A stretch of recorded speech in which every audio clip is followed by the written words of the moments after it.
Hello everyone, welcome back. Thank you so much for joining me. So today what I thought I would do for you is something I did a while back. My initial inspiration was from Smoky Glow, who I saw did it. I think she got inspiration from someone else. I can't remember, but I saw her do it, so that was my inspiration for this. And I basically asked you your kind of like unpopular opinions on makeup. I think everybody has so many opinions on what's right and what's wrong and what should and shouldn't be done in the makeup industry, whether that's by YouTubers, by brands, by physical, actual makeup application.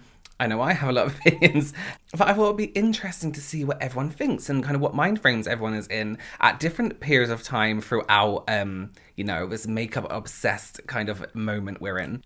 Good afternoon from the Ticket and Transportation Center parking lot. So over on my Instagram, I asked you to just tell me your unpopular opinions about makeup. So I'm going to go through some of them for you today, talk about them, whether I agree, disagree. Doesn't mean you're not entitled to your opinion. It's just giving my part also. And maybe we can learn some stuff from each other and see what happens. But just before we get into that today, if this is your first time here on my channel, welcome. Thank you so much for joining me. My name's Robert. I'm a professional makeup artist here on YouTube and also in real life. And it's my goal to help you become a pro yourself or just someone who is really good at makeup. So if that sounds like something you are interested in, then please consider subscribing. Okay, so let's just get straight into it, shall we? Our first opinion today. Male makeup YouTubers get more credit than female ones. Okay, so I think people are going to have a lot to say about this. I certainly do have a lot to say about this. I was watching somebody's video recently and they said something like, it's great to see more male representation in makeup in general. And I was like, what? What? Here's the deal. So, makeup brands in general, there are so many out there, and I believe it's only till recently, and some of the very old classics, but very rarely, most makeup brands are owned by men. MAC was invented by two men. Revlon was invented by a man. Max Factor was invented by a man. NARS. Oh my god, there's so many. You could go on and on and on and on. Back in the day as well, back in the day, I mean way back, beauty standards were always set by men. There were literally books written by men to tell women how to put their corsets on correctly, how to apply makeup correctly, how to be a perfect woman.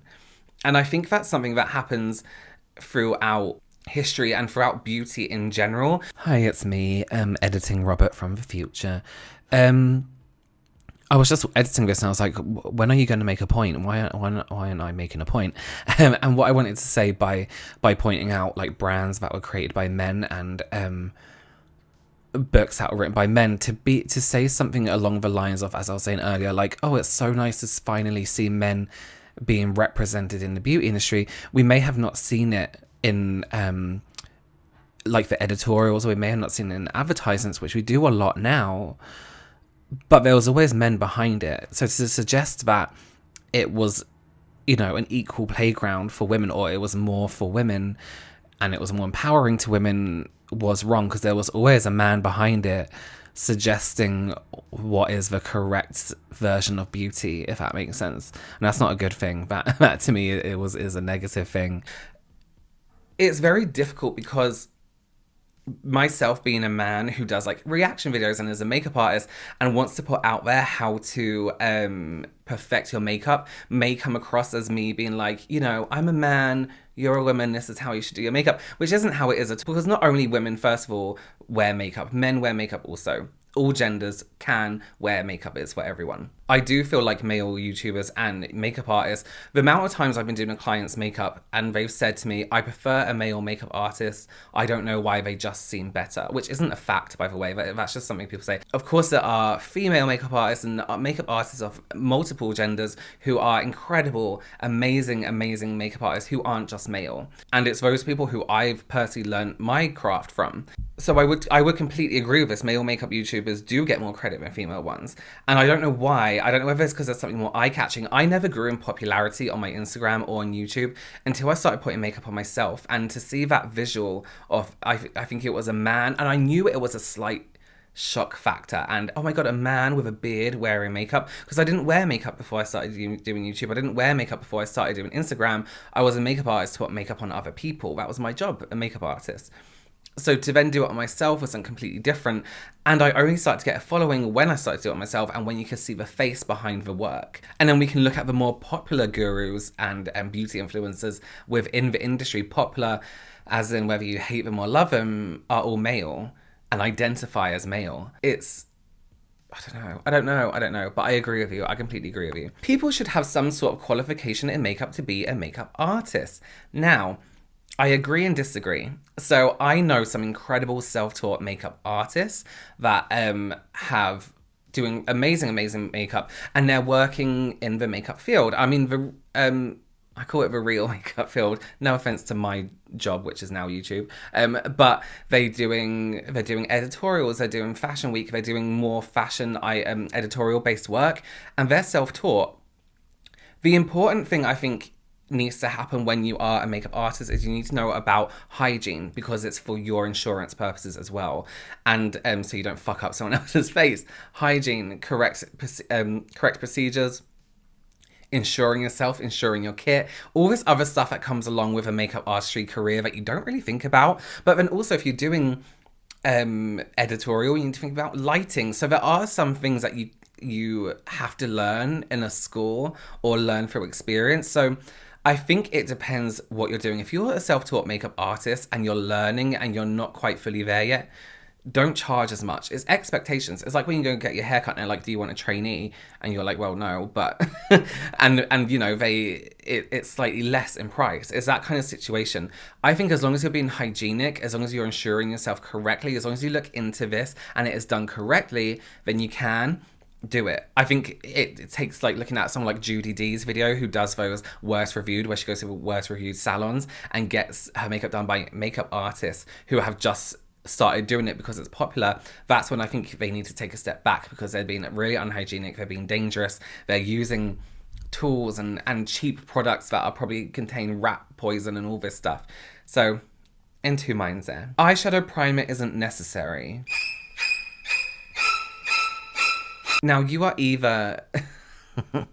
No, absolutely not. You're attacking me and my whole YouTube family. It is necessary. I'm not arguing about it. Cut creases aren't creative and look bad on some people. I disagree.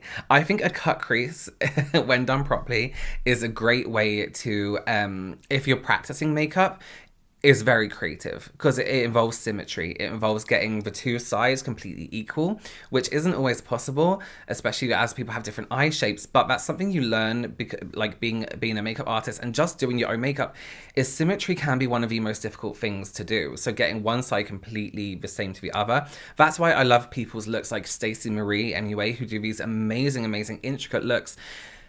And yes, it might not be the everyday eye look that you want to do, but if you're learning makeup, learning symmetry that way is a really, really great idea. So cut creases, I think, are really creative. Is it imaginative?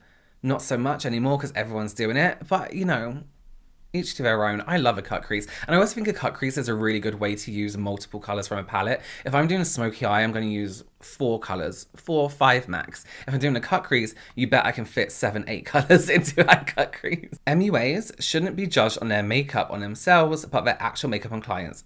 100% agree. 100 million% agree. And this is something that happens in the industry now also. The makeup industry was there before social media, let's remember this. So you were never judged on how many followers you had. You were never judged on your online presence, ever. It was your portfolio, it was word of mouth, it was your work, your credits in magazines, things like that. And like I said, being a makeup artist, my work... Here's the thing, my YouTube and makeup artistry career are completely separate. My work you see on Instagram isn't, or here on YouTube, isn't the work I would do in real life.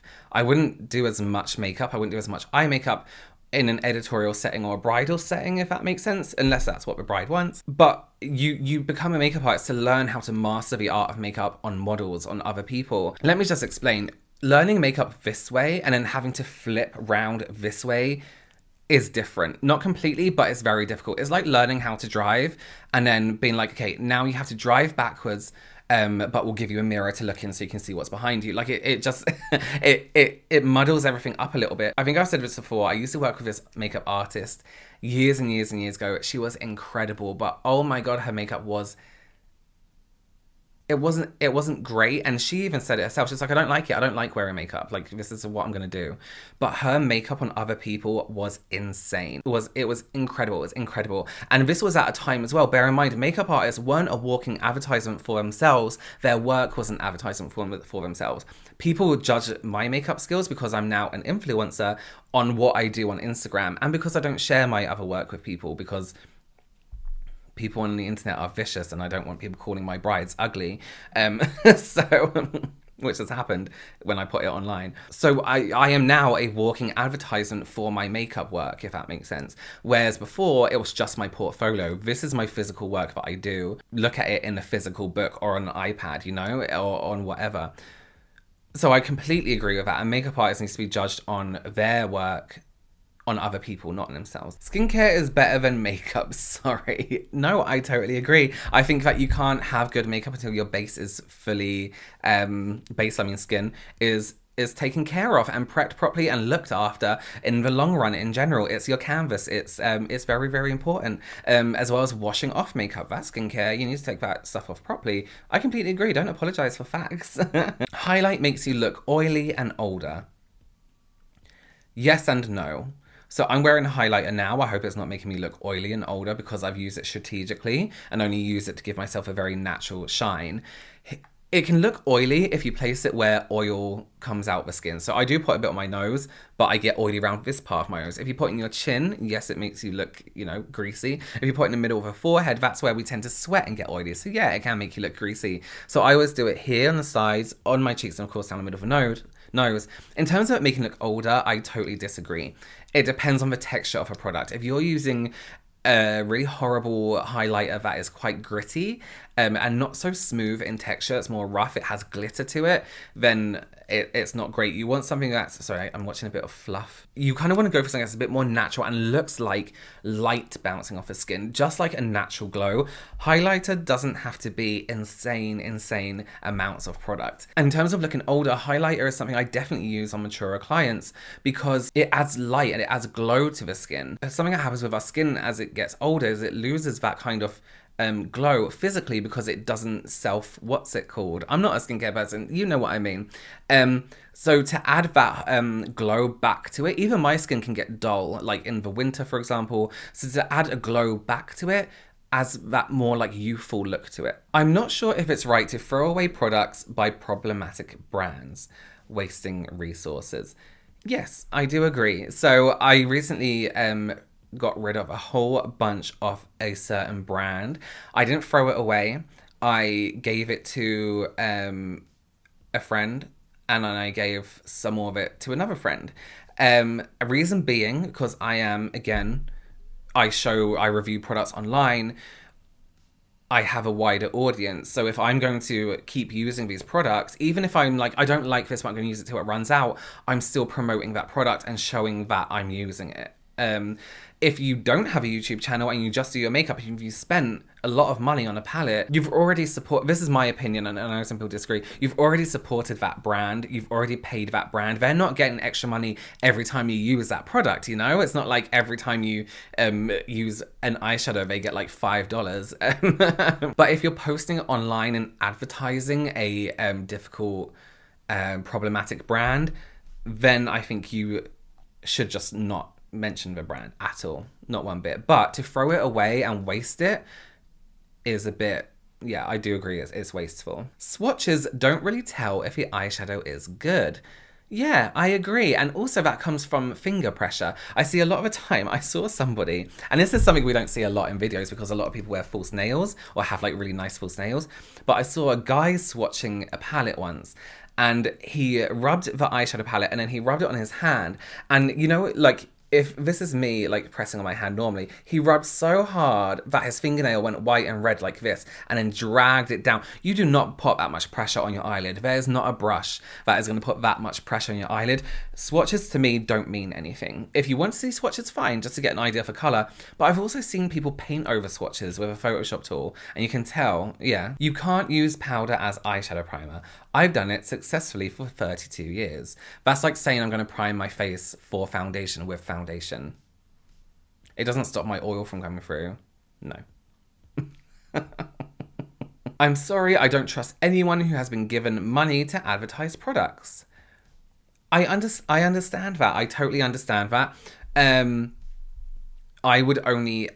have had advertisements in my videos, and they're very clearly stated I'm always like, it's sponsored by this, when I've used a product and when I know I like the product. I've been given products for a sponsorship, and I've used a product and I've hated it, and I've had to say I don't want to do a sponsorship anymore. I know everyone isn't that upfront about it. Here in the UK, like I said earlier, we have very strict laws. I don't know about other countries, but it's very strict. We have to put advertising in the video. You'll see on mine, ad comes up. You'll see hashtag ad somewhere most of the time as well. But also as well, myself, I'm represented by a management company who are a very reputable management company. Like, they're not shady in any way. They don't do like unlawful practices, and they will make sure that there is an ad disclaimer in my content if I need to put it in there. Yeah, it is really difficult, but I do understand where you're coming from. Is it true for everyone? Not so much, but I do understand where you're coming from. Everything beauty gurus say are a lie.